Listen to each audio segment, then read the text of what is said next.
Welcome to Nerds Against Normality, the podcast that's less slow burn and more burning rubber. This week we're reviewing Rush, the film where men drive very fast, sweat dramatically and attempt emotional growth at 200 miles per hour. I am Harry Bowles, basically a vintage race car from the 70s, noisy, a bit unreliable and definitely in need of a service I keep on ignoring. With me is my wife Stacey. She's like a hybrid car, eerily quiet and highly efficient. She drives by obeying the speed limit and signals at every turn. I've done my highway code. And finally, Ben Sheridan, the podcast equivalent of a child in a go-kart who's just happy to be included. He's taken the wrong turn more times than I can count, but by some miracle, he's still on the track and somehow eating crisps in the cockpit. I like that one.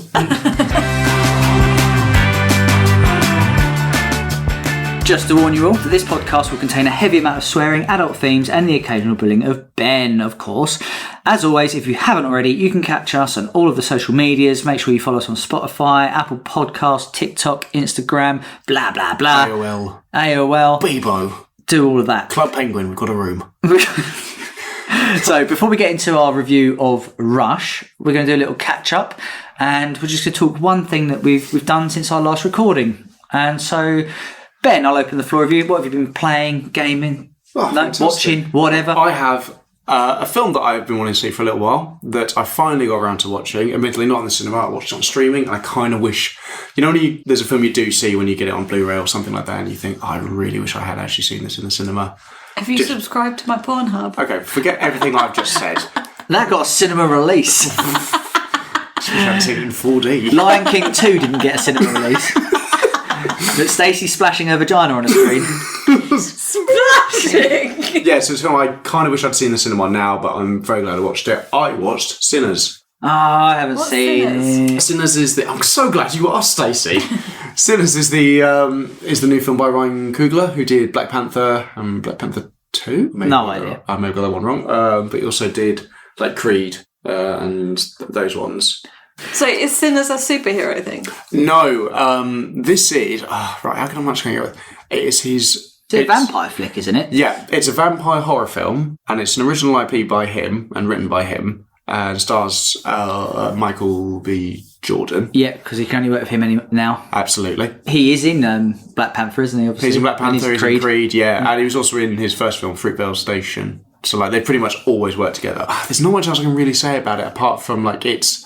about two brothers who come down from Chicago to open up essentially a bar and a club, and on the first night they get attacked by vampires. I hate it when that happens. Absolutely. So when's it set? 1930-something. Oh, okay, so it's not modern day stuff. No, I've only seen the poster, and it looks like it was ye olde times. It's very much ye olde times, and it's in the deep south, so take from that what you will. So they don't take too kindly to their folk. No, they do not. Interesting. But just... That's conflict, though, isn't it? I love alcohol, but I hate black people. Absolutely. But I love alcohol. but I hate black people. There's not really much else I can really say about it, apart from it's got Michael B. Jordan playing two roles.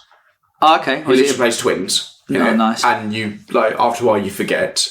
Is that because he didn't have enough Michael B. Jordan in it? What's better than one Michael B. Jordan? Two. Michael B. squared Jordan. Michael C. Jordan. Okay, that would work. Yeah, there's not much else I can really say about it. It's just a really great cast, stellar cast from everyone involved. Are they the vampires? No. The lead vampire is played by Jack O'Connell, which if you watched Skins... You have? Yeah, he's one of the guys in that. Yeah, there's not really much else I can say. I'd just go and watch it. One last question. Go on. Which won't spoil it. Is it grounded? No. Okay. No, not in any kind of it's grounded in its themes, I guess, but in the same way, do you remember when we watched Candyman? Yep. That's not grounded, but it kind of is in what the themes of it are. So it's kind of like that. Okay. So Where can we watch this? You can watch it now on digital. It's available on Amazon Prime, I think, if I remember right, or on your dodgy Fire Stick. Or on your dodgy Fire Stick. Use the code NAN. That's a 30% off. 30%. On top of that as well, you will definitely need a VPN. Sponsored by NordVPN. When I'm watching dodgy internet, when I'm watching dodgy re-releases of Stacey's film, I too like to in 4K. In 4K. So yeah, it's just got some great scenes. There's a barn scene in particular which is so off rails because it's literally the first time one of the lead characters sings. But it talks about like if some people when they sing they've got the power to like connect future and past and like connect like commune with the devil. Because it's all about jazz and how that's like the devil's work, etc. But they do a sequence in it, and like I can't go too much. Sounds like a Mighty Boosh sketch. It almost is. Like when it happened, I was like, "What's happening?" But like as he's playing, it goes through other different like black musicians throughout history, but they're all in the one take. That sounds cool. It's so good. Like, is it scary? No, I don't think it's scary. It's got like there's like 2 tense moments in it, but it's more about like what it's implying. Because, you know... Racism. Yes, racism. Yes. At the moment, I'm going to say tentatively it's my film of the year. Big claim. You said that about Nosferatu. It's close second now. My top 2 films at the moment are both vampire films. Yeah. Please go and watch Sinners. It's really good. It's doing really well, and it's an original idea, which we just don't really have a lot of. If you look at the socials recently, Harry put up a really good point about that. Yeah. Yeah. Anyway, that's enough about me. I have binged the entire season of No Good Deed on Netflix. What's that about? I keep seeing this advertised. Essentially, it's about a couple who are selling their house. It's enough a bloody horror film in itself, from what I've heard. But then it kind of unravels a bit, and it's a bit Desperate Housewivesy in the sense that you find out knowing that their son died, and then their son died in mysterious circumstances, and then it's not what you think it is. Oh. You wouldn't sell it. Well, you'd have to knock the price down a bit, I guess. Well, it comes into it. No way. Yeah. Some woman tries to lowball them $200,000 because of it. Yeah. It's really funny. It's got Lisa Kudrow in it. It's got Raymond Guy in it. Yeah, Ice Everybody Age loves and Raymond. Everyone Loves Raymond. Oh, him? Yeah. I like him. It was the voice. Yeah. The second, I wasn't even watching the screen. Yeah. I don't know what I was doing, masturbating or something. Yeah, absolutely. And I was like, I recognise that voice. And it came immediately, obviously. It's got the other Wilson brother in it. Yeah, not Owen. Oh, God. Luke Wilson. Well done. Well Thank you. done. Yeah. But it's a little Desperate Housewives in that some of the plots are quite ridiculous, but then it's also really funny. Okay, so it is a comedy. Yes. Okay. Yeah. For instance, the scene that I think about, and I told you about as well, is the Lisa Kudrow. So it's Lisa Kudrow and Rayman Guy that's selling the house. Not Rayman. Not Tom Cruise's Rayman. Raymond. Sorry. Oh, I was going with Rayman. Raven. That guy.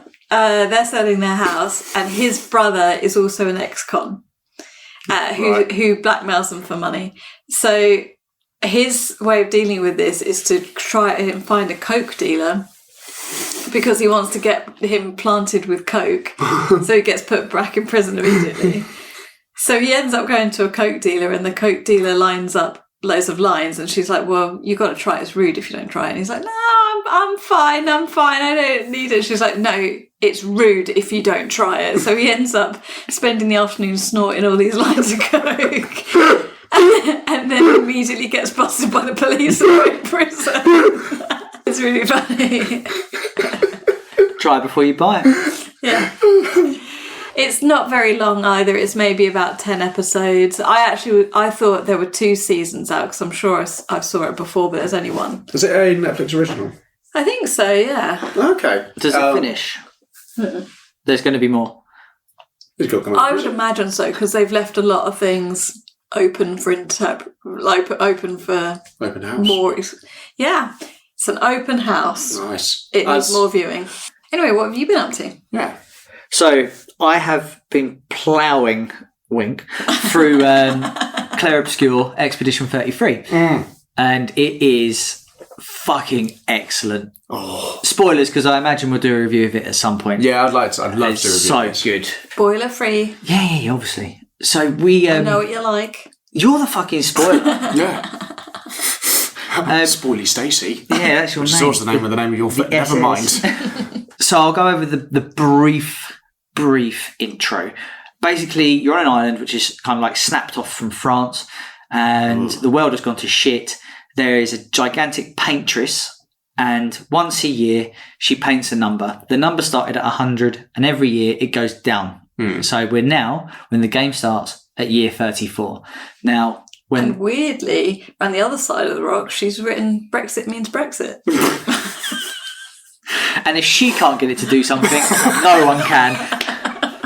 So you start on year 34, right? And on the gommage, that day, she then rubs out the number and she'll put 33. Now, everyone who is age 34 will get scrubbed out of existence. They die. Yeah. And so every year when that happens, they send out an expedition to go and stop the paintress. Oh, okay.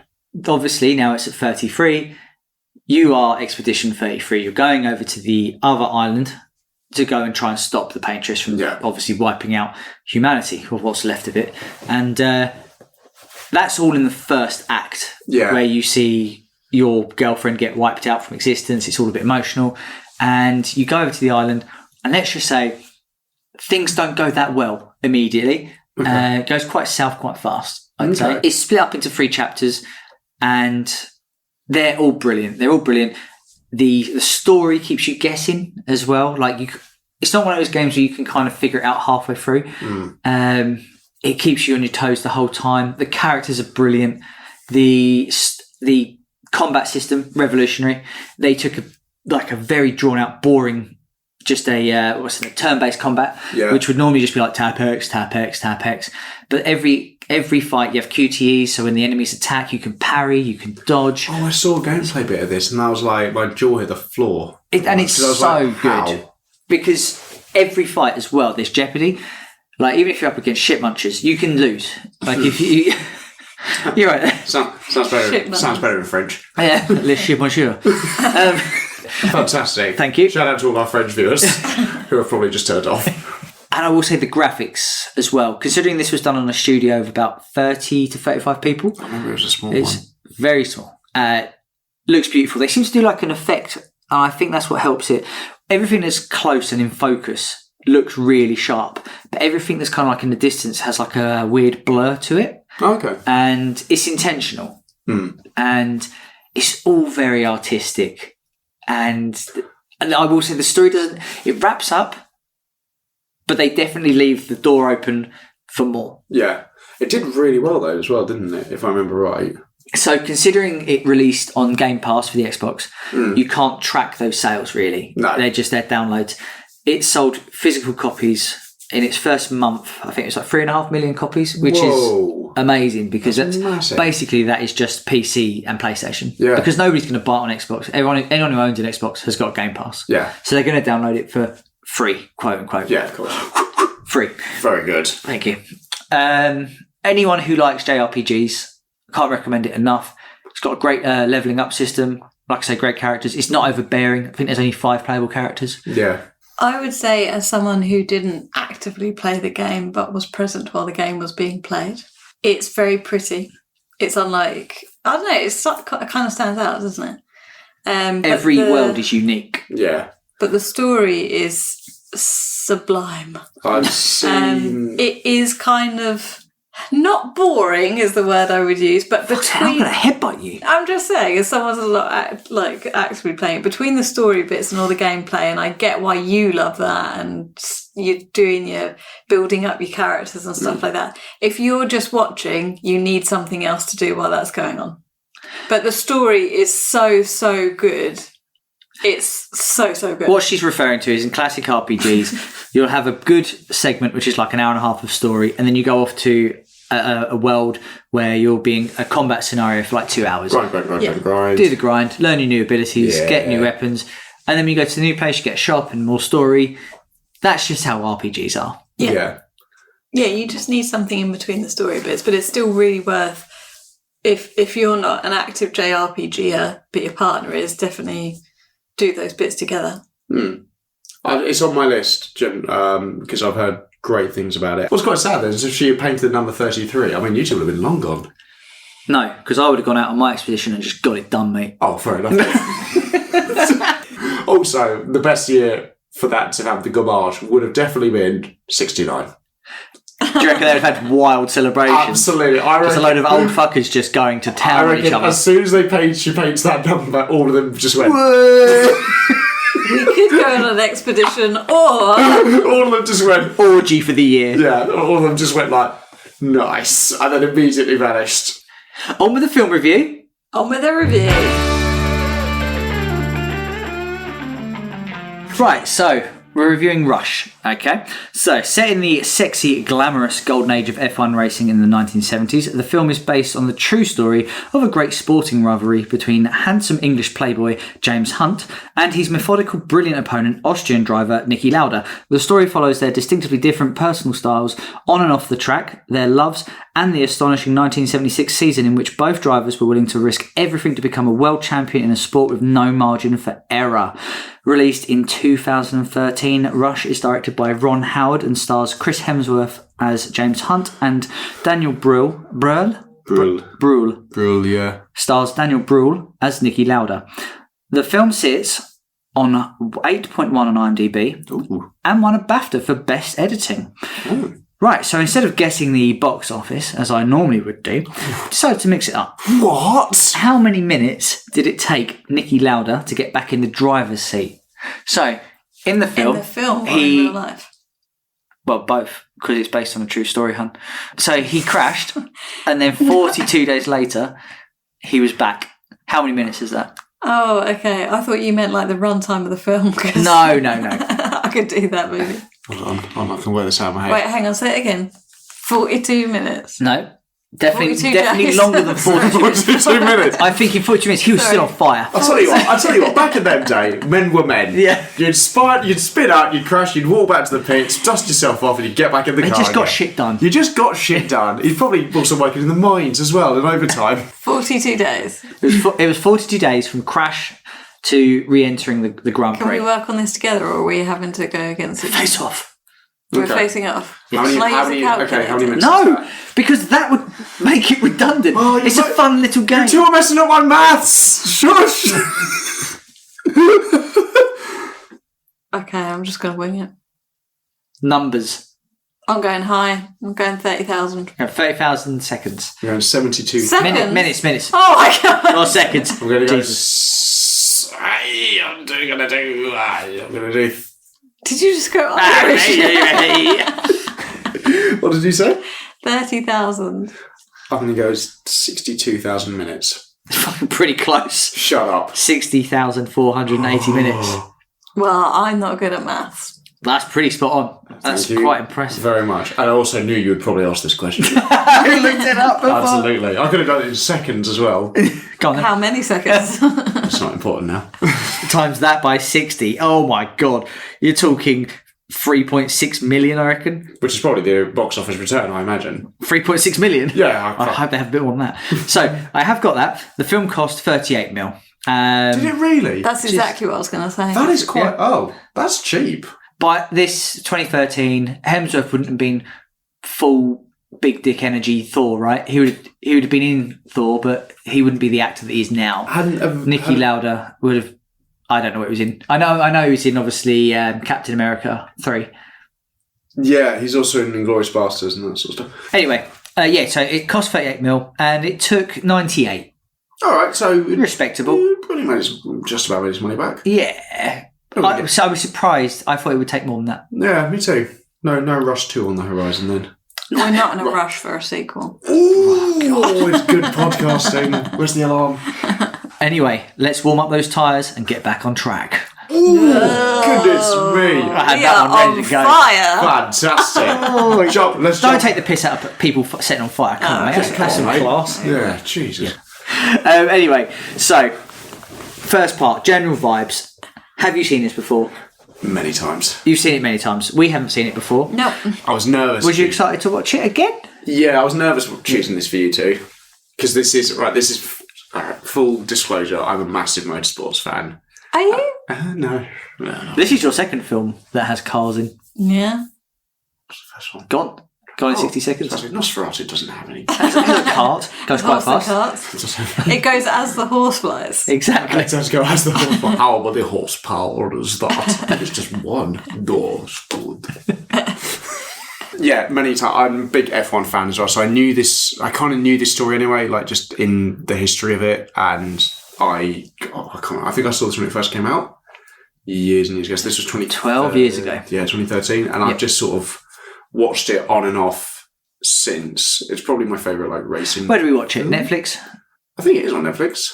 So yeah, I've seen this one quite a few times because it's a cool, it's just a good story, and it's it's a good part of the history of it. In the same way, like you'd watch you could watch like a Cool Runnings if you love bobsleds.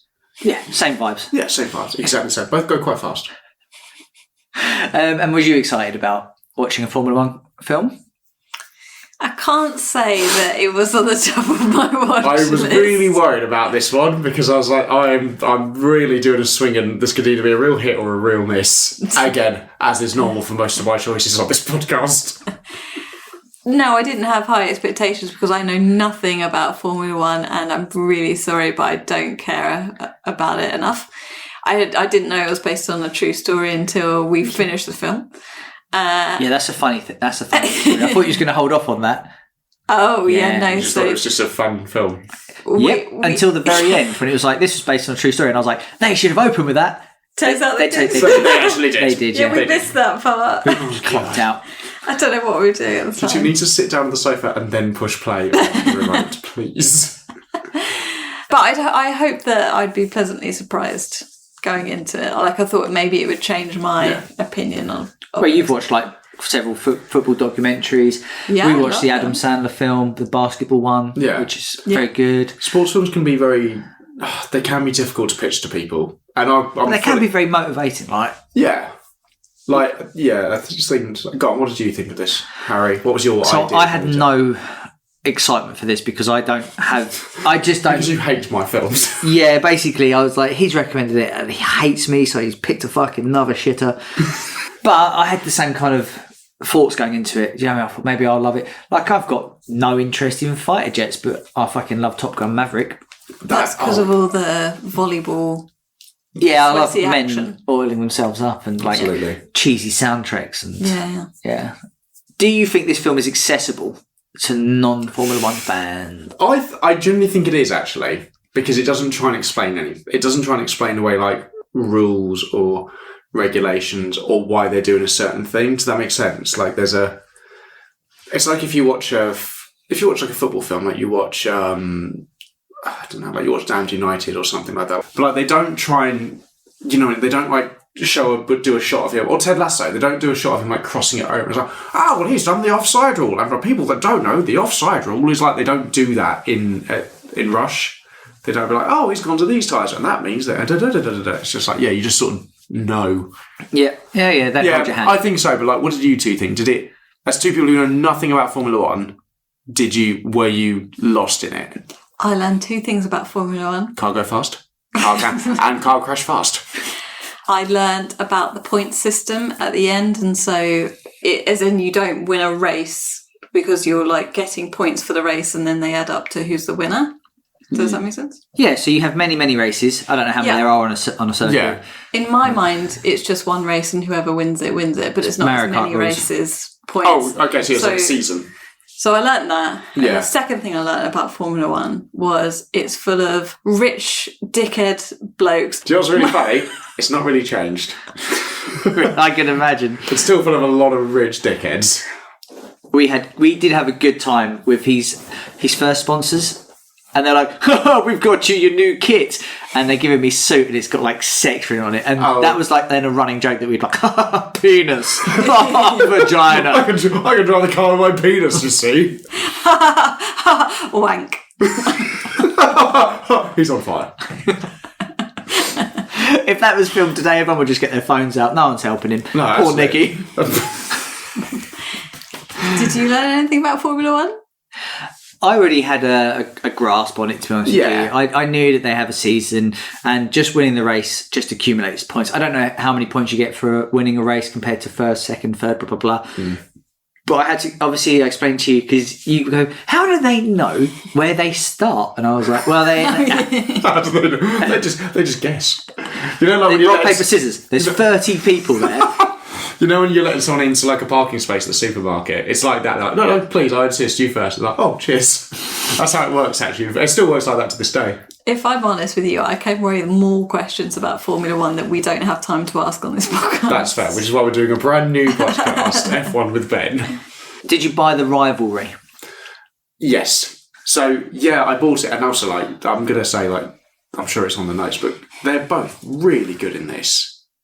Like Niki and the actors. Yeah, like Daniel Brühl is really, really good in just everything he does, and Chris Hemsworth can be a bit hit and miss sometimes. I think we can all say that's very fair to say. Yeah. In some films, he can be a bit hit and miss. I'd agree. He's bloody good in this. Like, I think everyone in this is pretty damn fleshed out as a character. But yeah, this is actually kind of what it was like for their rivalry. Like, they were literally he was just a guy James Hunt was a guy who was just incredibly quick because he didn't care. Yeah, dangerous driver. Very dangerous driver. There's a very funny one of him punching a marshal out because they tried to flag him down, so he actually pulled over the car, climbed out and just lamps him. And lost the race and was disqualified. I don't know how you can call it a rivalry when it's one season, right? Because, correct me if I'm wrong, when the film's doing the credits, it comes up with all the stats and whatever. Yeah. Niki went on to have a successful career. Yeah. He claimed the title back straight off of him. He became a 3-time world champion. But Hunt, only won it that once. Yeah.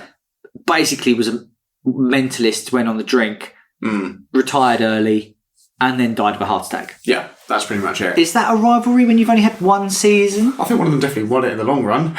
Yeah, exactly. That's the thing with rivals, play the long game. No, but so when I think of rivals, right, I think of Federer, Nadal. Yes. Right? That's a rivalry. Yeah, because they have both come up together and they've both played I get each that. other They come again from and Formula again. 3. Formula 3? Yeah, when the film starts, they're in Formula 3. What's Formula 3? It's like Formula 1, but plus more, 2. Is it like... Plus more. Is it like... is it Math. like League 2 of the Premiership? Yes. Yeah. Oh my god, I did a football reference. Well done. Yes, it's exactly like that. But Yeah, yes, it's like- yeah. I didn't buy the rivalry in that sense. I get that it seemed like a clash rather than a rivalry. It was one season, Yeah. or maybe 1.5 because of the Formula 3 stuff. But no, I don't know. I think a lot of this is very dramatic for what it was. Apparently, off track, they sort of did just get on, and they were. Yeah, I did hear that. Yeah, they were just this. It's fine, because it's just racing. At the end of the day, once you're off track, you're like, yeah, all right, we did all right. They didn't hang out, but they were civil to each other. There's lots of footage in the end credits of them just kind of milling about, having a conversation. Yeah. And if they hated each other, they just wouldn't do that. Yeah, there's a lot of it which is dramatic, but obviously it is a film and it's a sports film, so you have to Got to take a little bit creative. You got to do a bit liberties. you got to do a little bit of drama with it. I don't know. I think as well the year it was happening. So when was it said 70s? 76. Yeah. So it really at the time, even F1 built up this rivalry of being the thing to end, the rivalry to end all of them, because it was the first year where F1 really was put onto the map properly, and it was the first time that it's people just outside of what was quite a niche sport at the time that also tuned in to watch it. If that Okay. So it was that one that sort of then put it on the map of who will win out of these two. When you've got one of them who is very fast but is dangerous, and you've got one of them who's very also fast but he's very methodical. I just want to pick you up on something you said earlier. Okay. Right. Oh no. You said that there's a lot of... All right, I haven't seen the film. No, this whole film is a lie. I made a fan film. I got Chris Hemsworth to do it. You and I are mates, we go way back. Chris knows him from Australia. They're neighbours. That was Home and Away he was in. It's all AI, Ben. We fooled you again. No. So you were saying about the character development, right? Yeah. And this is where I've got to have a nitpick. Okay. So, May I? okay. Stacey wants nitpick. Okay. Nitpick Ninny. Because I agree that it was well acted, because I agree Chris Hemsworth can be a bit hit and miss, but I thought he was very good in this, as was the Niki Lauda character. Niki Lauda character. Niki, pump it. But we both agreed that we couldn't connect with the characters. And me in That's particular... to be fair, it is a bit on us because we missed that it was a true story of Russia. Oh my god! But it's the first 10 seconds of the film, which means you only missed the slightest chunk of it. Which maybe, if we'd known that, we would have been a bit more on board. But for me, anyway, it was really hard to watch this film as a woman. I didn't connect with the lad culture. I didn't connect with the two male rivalries. Just size up your penises and move on. Did you not connect with them? The females in it are just one and done. Did you not connect with Niki Lauda's character at the end when he literally stops? He gets out the car. That is the only part of the film where you see any character growth. Yeah. Right? The reason why I couldn't get behind it, and I think you're the same, is that you were like, who do I want to attach to? Do I want to attach myself to the cocky prick who wins races, or the sarcastic prick that wins races? And I'm like, neither of them are really likeable characters. These people. They're really unlikable. And also, like, and I get it was a thing of the 70s, but even, this is going to make us sound awful, but even after Niki has his crash and he's struggling to put his, is it like a flame retardant? Yeah, the balaclava thing. Yeah. And he's struggling and he's in pain and stuff. We were like, don't be a dick, man. Just don't drive. What the fuck is wrong with you? I don't get it. Yeah, I guess so. I think this way it appeals to like fans of the sport already. You sort of have that competitiveness. I'm not defending it. I do understand that they are, for the most part, not the most likeable. Like James Hunt in particular is not a particularly likeable character. Top shagger though. Top shagger, my god! And also, like it's probably on your trivia actually. The shampoo and conditioner budget for this film must have been through the roof. That was 30 million of the 38 million. There were a lot of bad wigs in this. He was in the chair at like 3 a.m. every day, just lathering. That's all it was. He didn't have to be on set till 10. He does punch out a reporter at one point. Like, he just asked a question, mate. That is the only time you kind of see he has a human side. Yeah, he has respect for Niki. And he does say, like, I kind of feel very responsible for your accident because he pushes him into it. Bullshit. Calling bullshit on this, right? When they're in their room having the little... Because Niki calls the meeting on the most, I quote, most dangerous track in Formula One, right? Yeah. The German track. Apparently, in the film, they describe it as being, like, archaic. Yeah, the Nürburgring. Yeah, if you say so. Does that still exist? Mm-hmm. I've driven it. Generally, it's a toll road. Oh, like we could do like a Brands Hatch. You can just go and do it. You can actually just go. Nice. And also, watch out for that on Nerds Against Normality for this promo for this. Bet on Brands Hatch. So, there's a wheel that's in front of me. Oh no, that's my wheel. Got you. So, when they're in the room, he calls to a conference. He's like, the race is too dangerous. Too wet. Can't do this. We shouldn't do it. It's too slippery. He's like, look, no one will lose points. We'll just forfeit the race. Forfeit. And then obviously Hunt goes, ooh, you're just saying that because there's not many races left and you don't want any of us to catch you. And he swings the room because he's likeable. He's very likeable. Charismatic. Yeah. Now, if Niki was that bothered about it, if he was that bothered about his health, what was stopping him from not doing the race? Yeah, that's very true.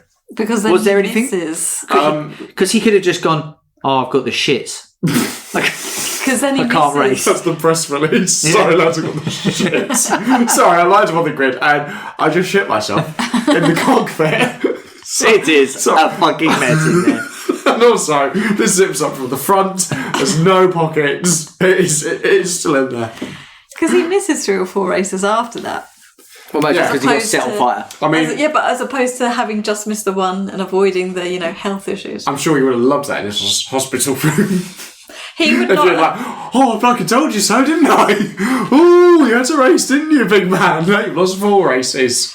He would not have liked me as his wife. Put your helmet on. She was like a little bit like, and he was like, oh, shut up, woman, I'm going to do what I want anyway. And I would have been like, you're a fucking idiot. Should have just slapped you upside the head and be like, did that hurt? Yeah. Imagine being in a fucking Formula 1 car then when your head's rattling. Because that's the thing, right? Formula 1 cars now, they are very different. They are sublime. They don't even have gears on the floor, right? It's all on, it's all on the steering wheel. Pedals. Yeah. Like hand pedals. So it's a very different beast. Yeah. You were saying, like, why were there no Formula 1 drivers that are women back in those days?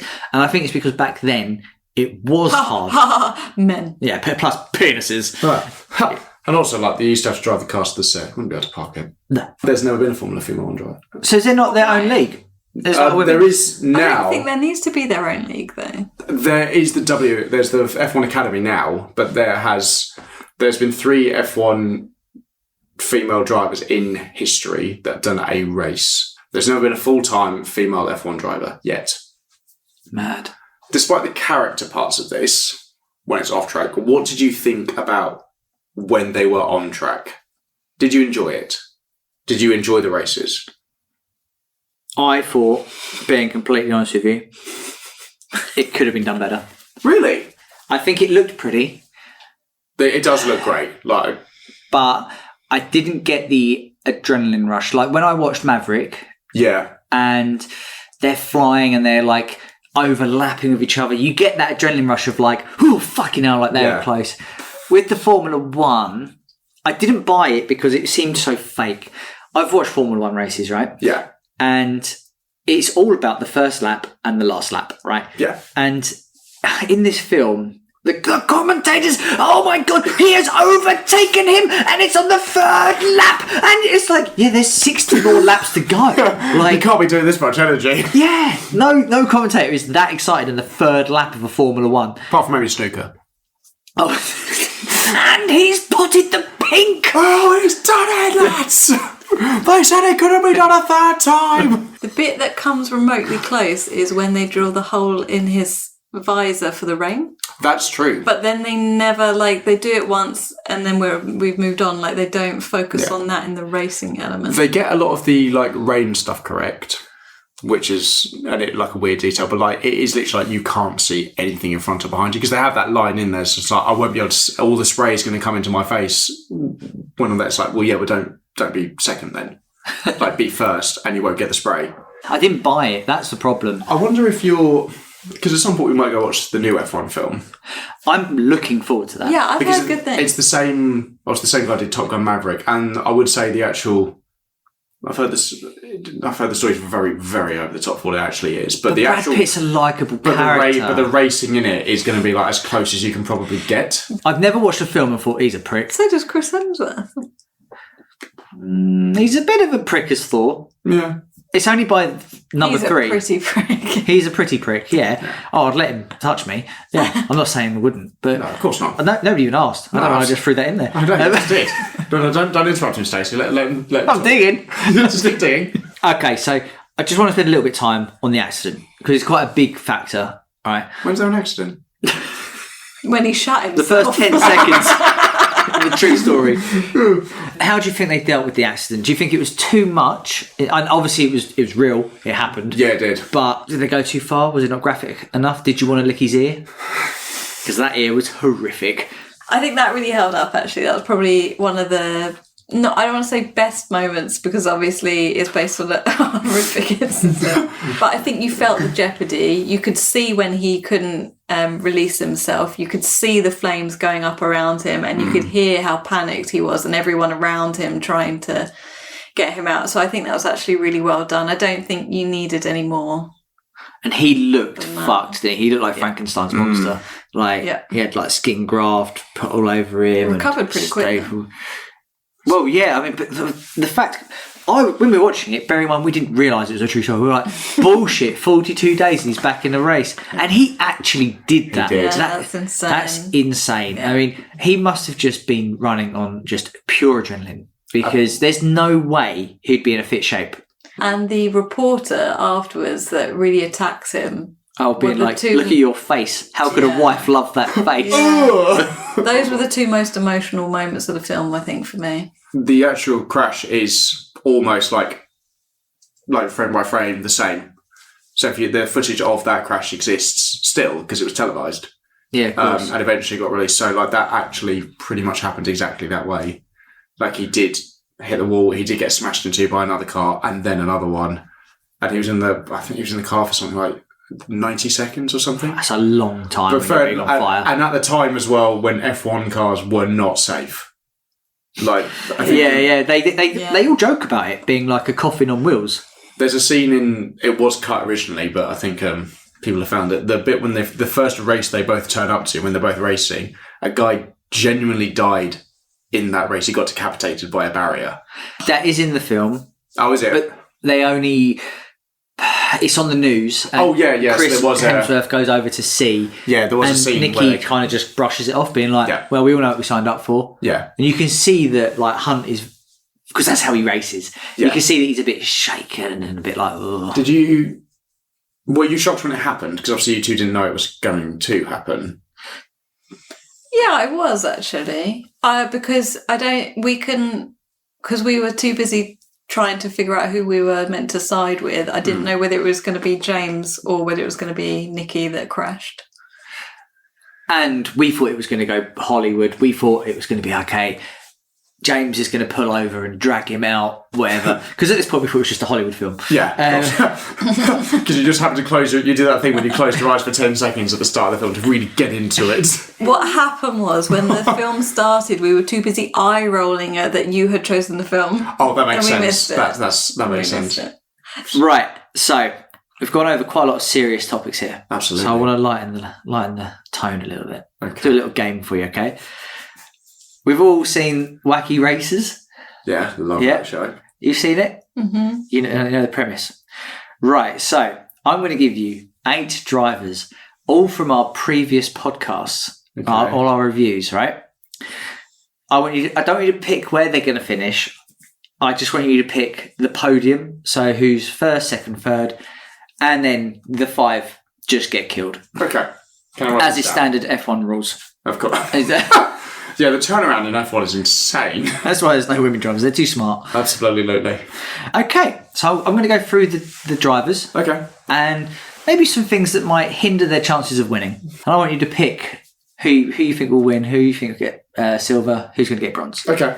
So, Count Orlok from Nosferatu, but his giant chode gets in the way of gear changes. Because it is phenomenal. Mario from the Mario movie, but he unfortunately has taken the wrong sort of mushrooms and now won't stop talking to his wing mirror.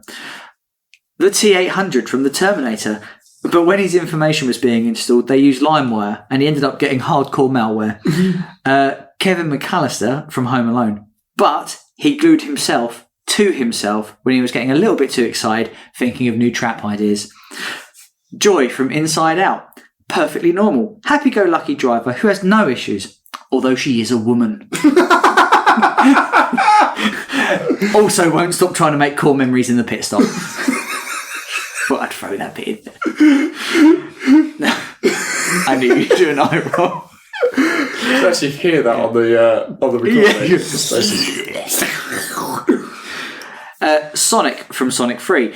But from so many years of going fast, he now meltdowns rings and injects them to take the edge off. Bridget Jones, but she smashed 2 bottles of Prosecco pre-race and is missing a leg after the Alsatians tried eating her alive. Santa from Violent Night, but he is clinically depressed after he found Mrs. Claus in bed with Rudolph and can't see through the tears. Also, I don't think he can drive. So where would they rank? See, I want you to pick who's winning that race, who's coming second, who's coming third. I think I know who's on. I know one person's on the podium. Go on then. Mario. The wing mirror chatting. Wing Mirror Mario. Wing mirror Mario. Wing Mirror Mario is definitely. He's on the podium because that doesn't stop him from driving. We know he can drive. He's got a history. He's got a history. Where's he placing? Second, I think. You think second? Oh, I think second. Count Orlog's not on the podium. Because of his gigantic penis. Can't put it on. Because if nothing else, it's more of a practical thing. You need to change gears in a race car. So I think that's more of a practical thing than anything else. And also, can't race in the daytime. That would be a problem, but I imagine they'd have some tinted. It's tinted the wrong way. It's amplified it. Go on, Count. We're going to drill holes in your helmet. I'm blighted. Yeah, he's not on the podium. He's not finishing. Who was third on that, Stacey? Because you've got the list now. Is it T-800? T-800. I don't think that's going to stop him. LimeWire installed on him, mate. It depends what he's... Points of authority would come on at some point. Those are the timely references that audience knows and loves. Sonic can also drive. Even though he's chasing them rings. Yeah, but I think that's going to make him go faster. You reckon? I think so. Give him extra energy. All right, I'm going to sort it. I'll say Mario's third, Sonic is second, for me personally. I don't think Bridget Jones is going to be able to drive. If nothing else, she's not passing the drugs test. I think Sonic is. I don't think they test for rings. No. Show me your ring. But he did also have a tiny bit of kit in him. I'm actually going to say I think it's Joy. The woman? I know. I'm just yeah. God, this race must be a fantasy. Don't make me start my rant again. It's a niche audience we've got, but it is an audience. She won't stop trying to make cool memories in the pit stop. Won't necessarily stop you though. I think it's her other T800. I think the T800 could still do it though. LimeWire, despite its flaws, its many flaws, still an operating system. Does it still exist? I don't know. The virus itself just killed itself. Became Skynet. It's now Amazon Fire Sticks. Illegal downloads. I'm going to say Joy, Sonic, and Mario. No one else is finishing. Go on then. Okay, so in third place, I'm going to go Bridget Jones. Pissed up Bridget. Pissed up Bridget. Pissed up Bridget. One leg Bridget. She doesn't need a leg because it's all hand controlled, apparently. Not in the 70s. No, she needs a clutch. Oh, I didn't realise it was set in the 70s. Well, we're reviewing a film that's based in the 70s. Yeah, but babe. Formula One exists now. Does it? This is a I don't think it now does. race. Oh, We're at Brands Hatch right now. Now. For the sake of it, I will allow it. Okay. And she's had a couple of bottles of Prosecco, so she's ready to go. She's like your James Hunt. She's zooming down. She doesn't give a shit. And she's also singing, "All by myself." At second place, we're going to go for the Terminator with his LimeWire. He's got some glitches because of the virus software, but it just means that he's got a bit of Tourette's as he's driving down the runway. Do you think that's what happens to him? Yeah. So he just glitches occasionally. So Do you think people with Tourette's have got malware issues? Yeah. Also, you've Heard it here first. taken him to the wrong place. You're talking about him going down a runway. Fucking racetracks. Is that not what it's called? Racetracks 40 A miles. racetrack. Racetracks 40 miles the other way. The only foreseeable issue is that he's got Tourette's because of the LimeWire, so people can't understand. You think he's got Tourette's because of the LimeWire? Yeah, I don't know why you think he's got Tourette's. Makes the team radio a nightmare. Exactly. So he's just like, wheels! That's what. Right. Okay. That's how Formula One drivers speak, to be fair. That's all they say. Car! Fast! Sex! Copy that. He's coming in for his pit stop. And first, I have to go with Sonic because he's pretty fast anyway, and I agree. I think if he's injected rings and he's a bit on the edge, he's going to turn the track into Rainbow Road.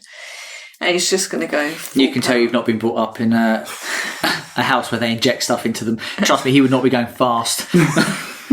He would be going very slow. That's in not his mind, but not in anyone else's. And also, right now, the people that listen to us in Jersey are fuming right now because you mentioned Rainbow Road with Sonic. Sorry, Jazzy. Good go. Thank you. Good go now, Harry. Who would you have picked for you first? Who would have won that out of you? Who would have won that out of you? So, I think if we're going this Formula One today, it's got to be Nobs Ferrati because you've got the gear changes on the... Oh yeah, him having a massive dong, isn't it? But I'm going to stick to the true nature of this, where the innocence of this question is in the 70s. So I can't have Count Orlok and his massive chode. No. He's out. That might put people off though. So you're driving past and you look and he's got a massive dog in the window. flapping out the cockpit. So I think personally, Kevin McAllister gets on the podium because even though he's glued himself wanking, right? I still think he's got one good hand, right? That's what he says as he gets into the car. Still got one good hand. And like the rest of these people are going to struggle to do a lap. So he doesn't have to drive fast, does he? He just has to. That's more problematic than the chode. Yeah, because his feet in it. Okay. He wasn't giving himself a foot job. That we know of. It might have been. No. Impressive. So I'm going to go Kevin McAllister. I think he gets third. Okay. I then think, and I think Santa, right? Oh, come on. You backing your boy. Yeah, of course I am. So Santa comes second. Oh, okay. So I think in that film, he's like an ex-fucking... What's the word I'm looking for? Viking. He's an ex-Viking, right? He'd get over it soon enough. He'd have a little wipe of the old eyeball, just learn how to drive, and just smash it. Eyeball because he got flicked in the eye with Kevin McAllister's wank. He's pre-cum. Yeah. Maybe. I don't know. I've got nothing to say to this. And then I would go, just because of absolute bias, because of the fan base, I'd go with Sonic. Of course. And then I would I'd give him an arm and I'd be like, come on, buddy, let's go to the AA, let's sort you out. I also think his links to autism would be good because he would like map out the road. So he'd map out the track. Okay, so we've all got our pages. Very nice. So we're going to do a cheeky pit stop here. Ooh. And talk about cinematography and the soundtrack. Now, we obviously went over a little bit about how beautiful it looks. I will say it's shot very well. And the racetracks, they look the part. They really do. Especially the Japanese one I liked when the rain's pouring down. Suzuka. Tarmacked brilliantly. Very efficient. It is tarmacked so well. You wouldn't get that over here. Oh, God, no. Hadlow Road is a shit show. You imagine trying to do a Formula 1 race over it, full of potholes. So we go on to the music. Hans Zimmer. Very good. Was it? Yeah, but you actually complimented the music. I did. That was, again, a great feature of the film. There was no real like standouts, I don't think. It was all just good. There's one for me, and that's Lost But One, which is the final track that plays during the final race when it's going to championship decider. And I still sometimes will listen to that song, because it's really good. Like, really, really good. But yeah, would recommend it if anyone just wants to listen to a good film soundtrack. The Rush soundtrack is good. Okay. Yeah. So, on that note, I think we should go on to some approvals before I smash out a little bit of trivia. Oh, lovely. So, Stacey. I went into this film hoping that it would change my opinion of Formula One or make it kind of interesting for me. I couldn't connect with the characters. It was too laddie. I didn't get it. I really can't approve this film. I didn't enjoy it. I'm sorry. Fair dues. Benjamin, it was your film pick. Yep. And you've already said you've watched it many times. Yeah. Is it because you hate it? Yeah. That's just too laddie for me, really. It's too fast as well. It's too scary. It's very scary. I'm going to approve this because it's a good part of the history of like a sport I really love, and yeah, fuck you, Stace, really. I do wish I'd seen there was a true story at the beginning, and maybe that would have made it. Would that genuinely have changed your opinion of it if you knew throughout that this actually happened? I think it would have excused some of the parts we didn't like, yeah. Okay. And I think it would have made the crash and the road to recovery much more dramatic. The fact that it was 42 days. Yeah. That is impressive stuff. Fair enough. And what about you, Harry? I couldn't approve this. For fuck's sake. But I realise I'm in the minority here. Like, it is loved. I looked it up and most people are like, this is how it is. Like, this is a great representation of Formula One. But I just couldn't connect to the two main characters. Yeah. And I thought, who am I backing here? I was like, it was more like who I want to lose more. Yeah. Do you know what I mean? Just, I fucking hate both of them. just hate both of them so much. I think I liked Niki more. Yeah. I think. Because at least he didn't take things for granted, and at least he didn't accept Daddy's money. No. And he took out a loan and he did it on his own. Back when you could do that. Yeah. Imagine me walking in and saying I'm taking out a loan to become a Formula 1 driver. Get out of here, kid. That dream is dying on its arse, man. Yeah, no, I do agree with both of you. I can understand. Like, I think for fans of the sport, they really like it, and also apparently a lot of F1 drivers, people who are in F1, F2, F3, they love this film as well because it is a really good. Like they said, this is actually kind of what it's like, and it captures the sort of how dangerous it was, and it's a really famous story, and and also like Niki Lauda was still on the grid well up until his death, really. So like he had the legacy with him. If that makes sense. Yeah. For our listeners, I thought I'd do a little bit of a funny. I'd like to give the audience some examples of films and scenarios that are more thrilling than the races in this film. You've never done this for any other film.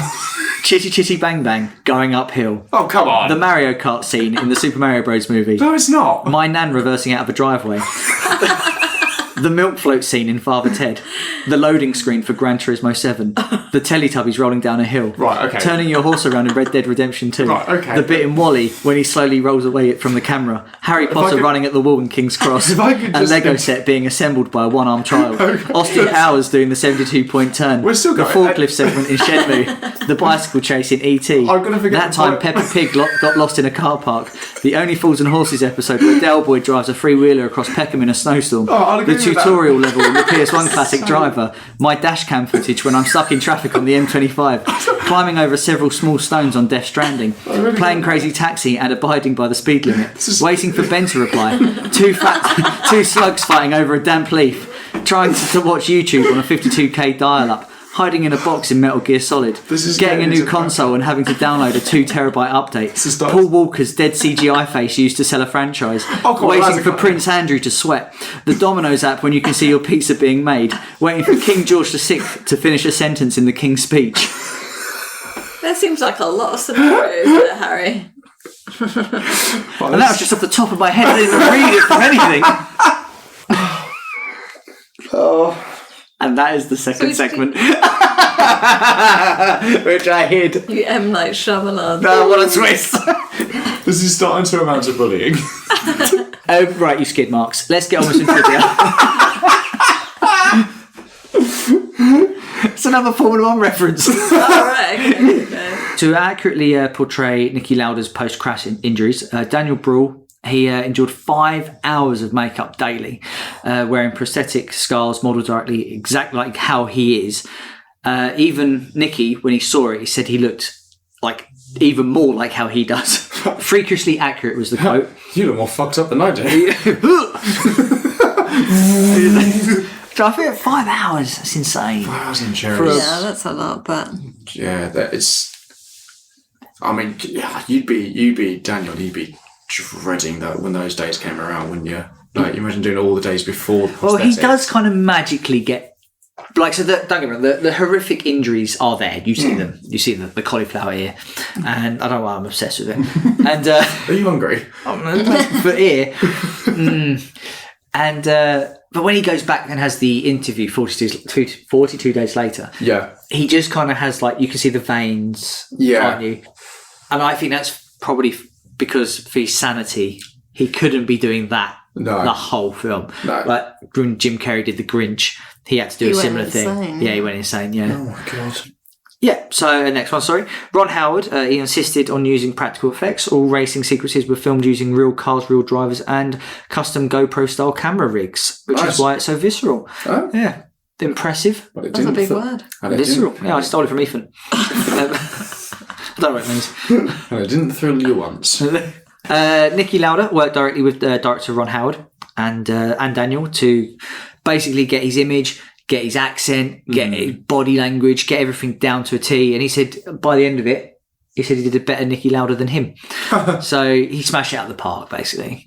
And I have to say, looking at him, looking at this side by sides at the end, it really did look like him. Yeah. He also, it's like scary because Niki Lauda again did a lot of interviews afterwards because he was still in F1. So but it's really uncanny how much Daniel sounds like him as well. Like even things like the overbite and stuff, like they just got it so right. So I thought this one was quite interesting, actually. Ron Howard admitted in interviews that he had zero knowledge of Formula One before reading the script. He binge-watched classic races and had become obsessed. The result, a film that even hardened petrolheads respect. Yeah. And seeing as he had no interest, I think that's very impressive. Maybe that's why he was able to try and bridge the gap between hardcore fans and people that know nothing about it. Actually, you know what? Yeah, you've just brought up a really good point, Stacey. That might be why there's not a lot of technical stuff in this. And lastly, Brühl and Hemsworth admitted to being a little bit hateful towards each other. I knew you were going to say that. They didn't like each other. Oh God! Really? But you always get that with rival actors playing rival characters. Well, the director, it says here that Ron just let it happen. Yeah, he was like, that will come across on the screen. Yeah, but apparently they're really good friends now. Yeah. Is it because he had hair envy from the hours of lathering that Hemsworth did? Everyone has hair envy. Well, he's. Yeah. You said that when you read the trivia, you wish you'd known some beforehand because you would have had a different appreciation of the film. What you meant by that was you just wish it was a true story, right? Oh, yeah, 100%. What you both wish is that you didn't roll your eyes. Yeah, we really missed the boat on this one. I don't think it would have been enough to sway me, but I would have definitely had a better appreciation of it. That's actually one of the reasons why I recommended the film. I think in the next Ben pick, he's going to be messaging us did you see this bit? Did watch the ending? Well, no, okay then. Okay. At least we tried. And also, is this our first sports film we've done? Yeah. Yes, it is, isn't it? Yeah, first sports film. Okay, well, we start with a high note. So I need more up from here. Look, you didn't approve Spaceballs. I'm not bitter. Oh, don't bring this up. No, we leave every review as it is, alright? You're just a whole fucking, poem about other things that would be more interesting. And admittedly, some of them, absolute bangers. I agree with you. Before we crash and burn, do you want to read us out? Thank you for that, Stacey. That was Check very a flag. Cross the line. And that's it for this week's Nerds Against Normality. What did I learn this week? That if you're hot enough and drive fast enough, you never have to develop a personality. Thank you. Thanks for hanging with us. Catch all of our latest episodes every Wednesday, wherever you get your podcasts from. Please follow, rate, likes on social media for more exclusive content. If you have a question, something you want us to review, or a great story from your week, please email us at nanpodcast@outlook.com. Thank you for listening. Goodbye. Bye. Bye.